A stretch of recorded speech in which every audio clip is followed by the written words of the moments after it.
Nou vriende, goeiemôre. Ons eer die Here dat hy vir ons nog 'n nuwe dag tot ons lewens toegevoeg het. Ons vertrou dat u 'n goeie nag se rus gehad het en ons vertrou ook dat dit goed gaan met u en dat dit goed gaan met u geliefdes. Mag die Here in hierdie dag vir u baie ryklik seën. Mag die Here u gebruik in sy diens en tot sy eer. Nou vriende, vanmôre se oordeenking kom daar uit Romeine die 13de hoofstuk. En u sal sien vanaf vers 8 tot vers 14 is daar die gedagte van waaksaamheid. Die apostel Paulus praat oor waaksaamheid en dan gebruik hy die woorde in vers 12. Hy sê die nag het ver gevorder en dit is amper dag. Laat ons dan die werke van die duisternis aflê en die wapens van die lig aangord. Die vraag is, wat bedoel die apostel Paulus hierin? Watse werke moet ons aflê? Watter nag praat hy van? En vriende, as ons die Bybel bestudeer en skrif met skrif vergelyk, dan sien ons die nag binne die konteks hier is nie die fisiese nag waarvan hy praat, die dag wat 12 ure is en dan die nag wat 12 ure is nie. Nee, die apostel Paulus praat hier van die geestelike toestand wat in die wêreld ingekom het en hy vergelyk dit met nag. Jy sal onthou in Genesis 1 en 2 lees ons van die skepping, hoe die Here alles geskaap het en die Bybel sê en die Here het gesê dit was baie goed gewees. In Genesis 3 lees ons die hartseer verhaal van hoe die duiwel vir Adam en Eva mislei het en die Bybel sê sonde het in hierdie wêreld ingekom deur die sonde, die dood en dan al die ongeregtigheid wat ons vandag mee bekend is, al die boosheid, dinge soos brassery en dronkenskap en ontug en ongebondenheid en twis en nydigheid en al hierdie verdeeldheid wat ons vandag beleef. Die Bybel sê vir ons, dit het deel van hierdie wêreld geword, die oomblik toe die mens in rebellie teenoor God opstaan. En Paulus vergelyk dit met die geestelike nag waarin die wêreld homself bevind. Die wêreld is in vyandskap teenoor God. Die wêreld staan op teenoor hulle skepper. En die Bybel sê vir ons baie duidelik, hulle wil die juk van God afruk en hulle wil leef en maak en doen soos hulle wil. En dis hier waar die kerk van die Here Jesus dan te sprake kom. Vriende, dis die kerk van die Here met wie Paulus hier praat. En die apostel Paulus sê vir hulle baie duidelik, ons kan nie leef soos hulle wat deel is van die duisternis, van die nag, van die geestelike boosheid van hierdie wêreld nie. Ons moet anders wees, ons moet anders leef, ons moet anders doen. En nou is daar 'n paar dinge wat Paulus in hierdie gedeelte noem. Hy sê in vers 8, wees aan niemand iets skuldig nie, behalwe om mekaar lief te hê. Want hy wat 'n ander lief het, het die wet vervul. So met ander woorde, hoe kan ons die werke van die duisternis en die werke van die nag van ons lewens verwyder kry, aflê, dat dit nie meer deel van ons daaglikse lewe is nie. Begin in die eerste plek, vriende, om mekaar lief te hê. Hierdie liefde is absoluut 'n liefde van diensbaarheid. Ek gee myself om ander te dien en ook so die koninkryk van die Here uit te brei. Die Bybel sê vir ons verder in vers 9, jy mag nie egbreek nie. Baie belangrik dat ons in hierdie opsig eerbaar moet wees. Ons moet nie doodslaan nie. Ons moet nie steel nie. Ons moet geen valse getuienis gee nie. Ons moet nie begeer nie. En die Bybel sê, en watter ander gebod ook al, word in hierdie woord saamgevat, jy moet jou naaste lief hê soos jouself. Met ander woorde, as ons kyk na die 10 gebooie, dan sien ons baie duidelik hoe die Here die gebooie opgedeel het met ons verhouding met hom en dan ons verhouding met ons naaste. En die kind van God doen die naaste geen kwaad aan nie. So met ander woorde, hoe kan ons die werke van die duisternis aflê? Deur die naaste nie kwaad aan te doen nie. Deur eerbaar te lewe, deur te lewe soos kinders van God, te midde van 'n krom en verdraaide geslag. Vers 10, die liefde doen die naaste geen kwaad nie. Daarom is die liefde die vervulling van die wet.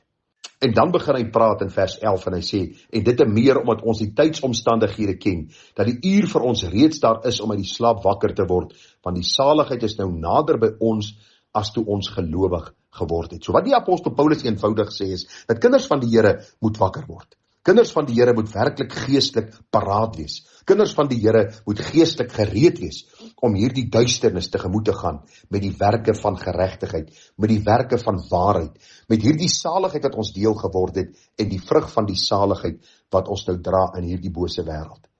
Die Bybel sê vir ons in vers 12, die nag het ver gevorder en is amper dag, laat ons dan die werke van die duisternis aflê en die wapens van die lig aangord. En dan belangrik, laat ons welvoeglik wandel soos in die dag. Kinders van die Here is mense wat welvoeglik wandel. Vriende, dis my so hartseer dat daar basies amper nie meer 'n onderskeid tussen die kerk en die wêreld is nie. Vriende, in die kerk vind ons al die boosheid wat in die wêreld is en ons akkommodeer dit onder die vaandel van liefde, onder die vaandel van God se genade, onder die vaandel van die Here gee nie regtig om nie. Hy wil net hê ons moet ons volle potensiaal bereik. Nee, kinders van God moet heilig wees. Ons moet vlug van die werke van die duisternis. Ons moet vlug van ons ou lewe. Ons moet vlug van die boosheid wat eens in ons lewens geseëvier het. En hoe gaan ons dit doen? Deur die wapens van die lig aan te gord. Die volle wapenrusting van God aan te trek. Die bose werke eenkant te skuif en ons te bekleed met die werke van geregtigheid. En Paulus sluit hierdie perikoop af in vers 14. En hy kom gee vir ons 'n wonderlike groot waarheid deur. Hy sê maar bekleed julle met die Here Jesus Christus en maak geen voorsorg vir die vlees om sy begeerlikhede te bevredig nie. So met ander woorde, hoe gaan ons in hierdie stik duister, donker nag situasie waarin ons onsself bevind, wêreld waarin ons onsself bevind, 'n verskil maak? In die eerste plek bekleed met die Here Jesus Christus. Onthou vriende, die Here Jesus Christus het op hierdie aarde gewandel soos u en ek op hierdie aarde wandel. Vriende, hy het die boosheid gesien soos u en ek die boosheid sien. Hy was versoek net soos ons, maar sonder sonde. Hy het beleef wat u en ek beleef het. En daarom sê die Bybel, bekleed julle met die Here Jesus Christus. Met ander woorde, maak 'n studie van sy lewe.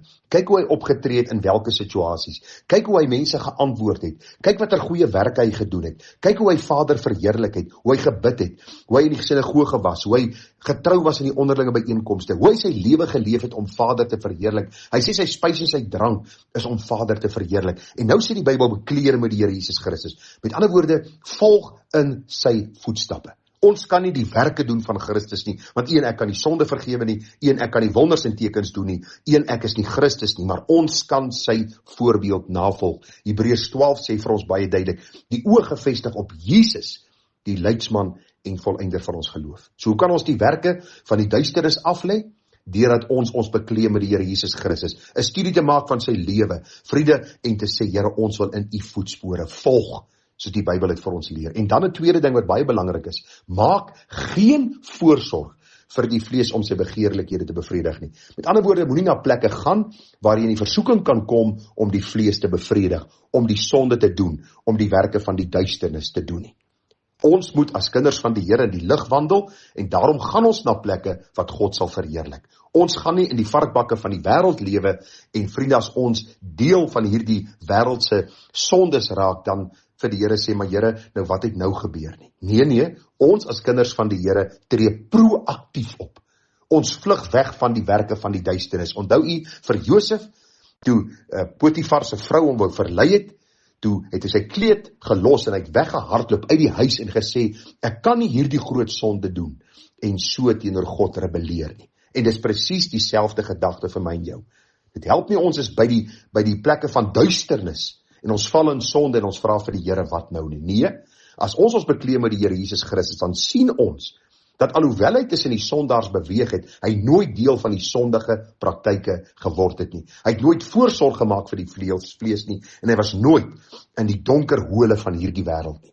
Daarom maak geen voorsorg vir die vlees nie. En dit sluit vriende in, dit waarna jy kyk as jy in jou huis sit. Die plekke wat jy besoek op jou webtuiste. Die plekke wat jy besoek wanneer jy saam met vriende uitgaan, wanneer jy op vakansie is. Die Bybel sê, maak geen voorsorg vir die vlees om sy begeerlikhede te bevredig nie. En dit sluit in hoe ons elke dag lewe. Vra jouself die vraag elke dag, sou die Here Jesus dit gedoen het, wat ek nou wil doen, of wat ek nou beplan om te doen. Mag die Here vir my en jou wysheid gee. Luister, die koms van die Here is naby. Die Bybel sê die nag het ver gevorder, dit is amper dag. Die koms van die Here is vlak voor die deur. Kom ons wees soos daardie waaksame diensknegt, wat wag op sy Heer, om uit sy mond te hoor, mooi so, goeie en getroue diensknegt. Vriende, groete vir u, seën, baie mooi naweek, mag die Here ons gebruik in sy diens tot sy eer. Mooi dagie verder te raak.